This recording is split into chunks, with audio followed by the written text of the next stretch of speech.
যাদের কপালে নামাজের সেজদা নাই, তোর চাইতে নিকৃষ্ট বেয়াদব, তোর চাইতে অসভ্য এই নওজোয়ান, আসমানের নিচে জমিনের উপরে সেজদাবিহীন যুবক মুসলমানের বাচ্চা, তোর চাইতে বড় বেয়াদব আল্লাহর জমিনে আর কেউ নাই বেটা।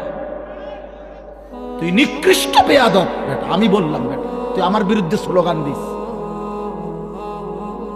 আমার বিরুদ্ধে প্রতিবাদ করিস বেটা, বলিস আমি তোকে বেয়াদব বলছি, তোকে অসভ্য বললাম, তোকে গাদ্দার বললাম, তুই মায়ের কলঙ্ক, তুই বাবার কলঙ্ক, তুই ধর্মের অপমান, কোরআনের অপমান, তুই আমার নবীর 23 বছরকে অপমান করবি। আমার নবী যেন বলতেছে, উম্মত আমি আর কত কাঁদলে সেজদা দিতি। আমার নবী বলবে, উম্মত আমি আর কত রক্ত ঝরাইলে আমার কথা তোমার মনে পড়তো। তুমি শোনো নাই আমি কি পরিমাণ রক্ত ঝরাইছি।